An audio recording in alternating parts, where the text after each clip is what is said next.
अस्सलाम वालेकुम। आज हम बच्चों नेक्स्ट टॉपिक देखेंगे क्लास 9 का। टॉपिक का नेम क्या है? Metallic character and reactivity. ठीक है, तो सबसे पहले हमें ये पता होना चाहिए कि मेटालिक कैरेक्टर बेसिकली होता क्या है। जब भी बच्चे किसी एटम से हम इलेक्ट्रॉन को निकालते हैं ना, तो जितना आसानी से इलेक्ट्रॉन लूज हो जाएगा उस पर पॉजिटिव चार्ज आ जाएगा। जितना आसानी से इलेक्ट्रॉन लूज होगा उतना ही मेटालिक कैरेक्टर ज़्यादा होगा। मेटालिक कैरेक्टर की डेफिनेशन क्या होगी? It is the tendency of an element to lose electron and form positive ion, या फिर उसको हम बोलते हैं केटाइन। मतलब एक एलिमेंट जब इलेक्ट्रॉन को लूज करेगा, और इलेक्ट्रॉन कौन सा लूज होने? Valence electron.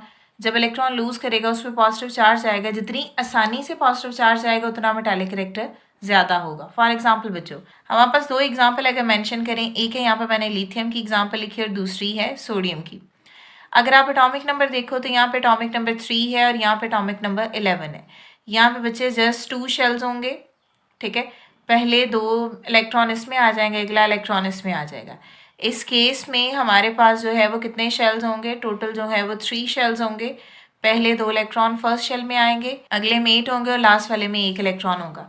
अब अगर आप देखो तो इसके भी आखिरी शेल में 1 इलेक्ट्रॉन है, इसके भी आखिरी शेल में 1 इलेक्ट्रॉन है। इट मीन्स दैट ये दोनों सेम ग्रुप से बिलोंग करते हैं। और हमारे पास ग्रुप का नेम क्या होगा? दोनों के दोनों जो है वो ग्रुप नंबर 1 से बिलोंग करते हैं। अब आप बच्चे कंपैरिजन देखो, इसमें न्यूक्लियस और आउटर मोस्ट के दरमियान में ये डिस्टेंस है, इसमें न्यूक्लियस और आउटर मोस्ट इलेक्ट्रॉन के दरमियान में ये डिस्टेंस है। जितना ज़्यादा डिस्टेंस होगा उतनी न्यूक्लियस और आखिरी शेल के दरमियान में अट्रैक्शन कम होगी और इलेक्ट्रॉन आसानी से निकल जाएगा।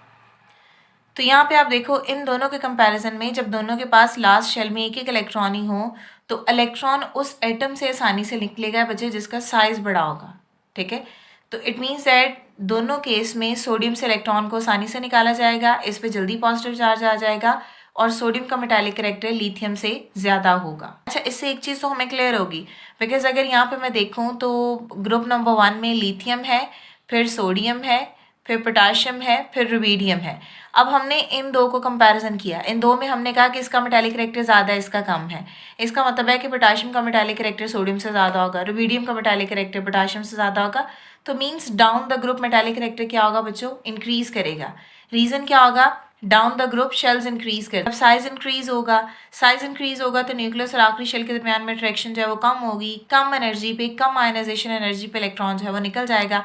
जितना आसानी से इलेक्ट्रॉन निकलेगा उतना पॉजिटिव चार्ज उस पर जल्दी आ जाएगा और इन शॉर्ट उसका मेटालिक कैरेक्टर ज़्यादा होगा। अब हम यही वेरिएशन ग्रुप एंड पीरियड में देखते हैं। अब ग्रुप में जो मैंने बोला है बच्चे, वही इसका रीज़न है और वही नॉर्मल ट्रेंड चलता है, जनरली ट्रेंड वही चलता है ग्रुप में। ठीक है, character and reactivity increase down the group. ठीक है, जब मेटालिक कैरेक्टर बढ़ेगा तो रिएक्टिविटी भी बढ़ेगी। देखो, मेटालिक कैरेक्टर इंक्रीज करता है डाउन द ग्रुप, ये तो हमने पढ़ लिया। अब मेटालिक कैरेक्टर जब इंक्रीज करेगा तो रिएक्टिविटी भी इंक्रीज करेगी। जितना जल्दी पॉजिटिव चार्ज आ जाएगा, इट मीन्स दैट कि वो एलिमेंट जो है वो रिएक्ट जल्दी कर जाएगा। ठीक है, metallic character and reactivity increase करती है डाउन द ग्रुप। रीजन क्या है? Because down the group number of shells are increases an element require less ionization energy to remove the valence electron. Down the group क्या होता है कि shells increase करते हैं, साइज बढ़ता है, इसकी वजह से एलिमेंट कम एनर्जी पे भी वैलेंस इलेक्ट्रॉन को लूज कर देता है। So this will increase the metallic character. इस वजह से मेटालिक कैरेक्टर इंक्रीज करता है और रिएक्टिविटी इंक्रीज करती है एलिमेंट की डाउन द ग्रुप। यहाँ तक क्लियर है बच्चों? ये जनरल वेरिएशन है ग्रुप में। अब ऑब्वियस ही बात है, पीरियड एंड ग्रुप को अगर आप कंपेयर करो तो इनमें ऑपोजिट ट्रेंड चलता है ना। अगर देखो ग्रुप में मेटालिक कैरेक्टर इंक्रीज कर रहा है तो ऑब्वियस ही बात है पीरियड में मेटालिक कैरेक्टर क्या होगा बच्चे? डिक्रीज करेगा। आपने मेटालिक कैरेक्टर की डेफिनेशन याद रखनी है। डेफिनेशन क्या है कि जितना आसानी से इलेक्ट्रॉन निकल जाएगा ना उतना जल्दी उस पर पॉजिटिव चार्ज आ जाएगा। अब ग्रुप में तो क्योंकि शेल इंक्रीज करता है, साइज बढ़ता है, तो वहाँ से इलेक्ट्रॉन को निकालना आसान होता है। पीरियड में बच्चे सेम शेल होता है लेकिन उस शेल में इलेक्ट्रॉन बढ़ रहे होते हैं, तो मीन्स साइज छोटा हो जाता है। जितना साइज एटम का छोटा होगा आपको उसमें से इलेक्ट्रॉन को निकालने के लिए एनर्जी ज़्यादा लगानी पड़ेगी, तो मीन्स मेटालिक कैरेक्टर पीरियड में डिक्रीज होगा। ऐसे ही बच्चे पीरियड में ट्रेंड देखिए, metallic character and chemical reactivity generally decrease from left to right in a period. बच्चे वर्ड जनरली यूज करते हैं बिकॉज हमने पढ़ा है ना कि पीरियोडिक टेबल में नॉर्मल एलिमेंट्स होते हैं, ट्रांजिशन एलिमेंट्स होते हैं। ये जो हम ट्रेंड को डिस्कस करते हैं ना, आयनाइजेशन एनर्जी में, इलेक्ट्रॉन अफिनिटी में या इलेक्ट्रोनेगेटिविटी में, ये हम नॉर्मल एलिमेंट्स की बात करते हैं, हम ट्रांजिशन एलिमेंट्स को बीच में काउंट नहीं करते। एक्सेप्शंस होती हैं, ऑब्वियस सी बात है। जब पीरियोडिक टेबल में आप ट्रांजिशन एलिमेंट्स को भी डिस्कस करोगे तो फिर जो ट्रेंड है उनमें एक्सेप्शंस आएंगी। क्लियर? इसीलिए हम जितने भी ट्रेंड को एक्सप्लेन कर रहे हैं उनके लिए हम जर्नली का वर्ड यूज़ कर रहे हैं। ठीक है, तो वेरिएशन अगर पीरियड में देखें तो मेटालिक करेक्टर क्या होता है, डिक्रीज करता है और रिएक्टिविटी भी डिक्रीज करेगी, बिकॉज पॉजिटिव चार्ज जल्दी नहीं बनेगा। जब पॉजिटिव चार्ज नहीं बनेगा तो रिएक्टिव कैसे होगा वो। अब रीजन क्या होगा, because left to right in a period nuclear charge increase करता है। क्यों, क्योंकि एटॉमिक नंबर बढ़ता है, लेकिन जो इलेक्ट्रॉन है वो इलेक्ट्रॉन सेम शेल में बच्चे इंक्रीज कर रहे होते हैं, ठीक है, due to the gradual increase in number of proton. Atomic number बढ़ेगा तो इट मीन्स दैट प्रोटॉन बढ़ेंगे। प्रोटॉन कहाँ होते हैं, न्यूक्लियस के अंदर। जब न्यूक्लियस के अंदर प्रोटॉन बढ़ रहे हैं तो न्यूक्लियस चार्ज इंक्रीज करता है, ठीक है, and valence electron are pulled strongly. जितना न्यूक्लियस का चार्ज इंक्रीज करेगा, न्यूक्लियस आउटर मोस्ट इलेक्ट्रॉन को यानी आखिरी शेल को उतना ही ज्यादा स्ट्रांगली पुल करेगा, खींच के रखेगा, अपने साथ जोड़ के रखेगा, जिसको आप बच्चों दूसरे लफ्जों में ये भी कहते हैं कि साइज डिक्रीज करता है। जब सेम शेल में इलेक्ट्रॉन बढ़ते हैं तो साइज डिक्रीज करता है। क्लियर। प्रोटॉन जो है वो न्यूक्लियस में बढ़ेंगे and valence electron are pulled strongly by the nucleus. जो लास्ट इलेक्ट्रॉन है न्यूक्लियस उसको टाइटली बाउंड करेगा और रिजल्ट क्या होगा, making it difficult for an atom to lose electron. और एक एटम के लिए इलेक्ट्रॉन का निकालना मुश्किल हो जाएगा, तो जिस वजह से जो मेटालिक कैरेक्टर है वो पीरियड में डिक्रीज करेगा। फॉर एग्जांपल बच्चे मैंने यहाँ पे थर्ड पीरियड के एलिमेंट्स लिखे हुए हैं।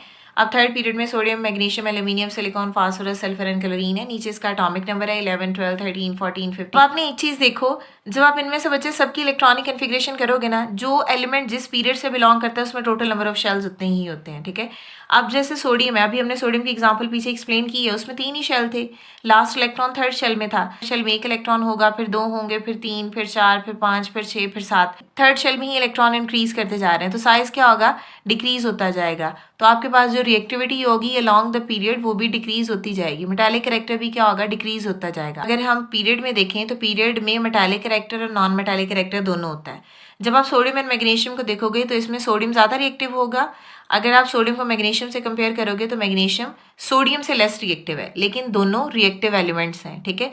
अब जब आप एल्यूमिनियम सिलिकॉन को इन दोनों से कंपेयर करोगे तो एल्यूमिनियम एंड सिलिकॉन इन दोनों के कंपैरिजन में लेस रिएक्टिव होंगे और ये दोनों ज़्यादा रिएक्टिव होंगे। बिकॉज हम पीरियड की बात कर रहे हैं, पीरियड में एलिमेंट ऐसे होते हैं और हमने कहा कि रिएक्टिविटी ऐसे डिक्रीज करती है। मीन्स जो पीरियोडिक टेबल में शुरू में एलिमेंट्स है वो रिएक्टिव है, फिर जो बाद में एलिमेंट्स आएंगे वो लेस रिएक्टिव हो जाएंगे। Clear.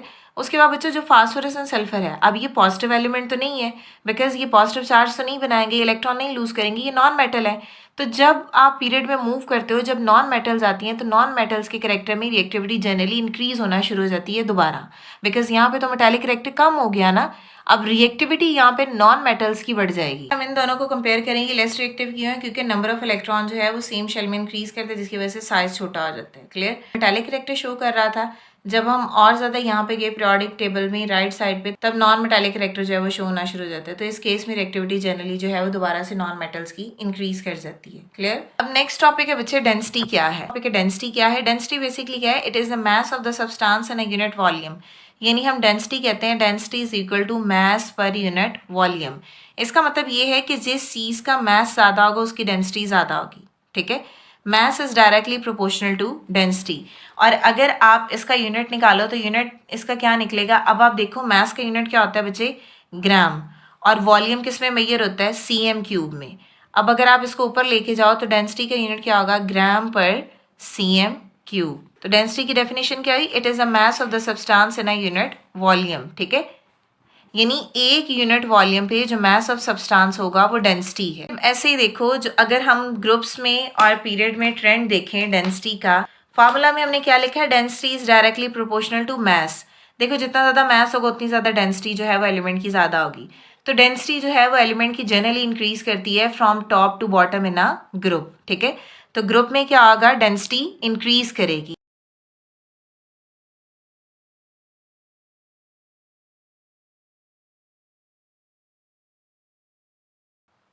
generally increase from top to bottom in a group, ठीक है। सेकेंड पॉइंट क्या है, पीरियड। अब पीरियड के केस में क्या होगा, but varies less significantly from left to right in a period. तो पीरियड में जो है वो लेस सिग्निफिकेंट होगा इसका करेक्टर।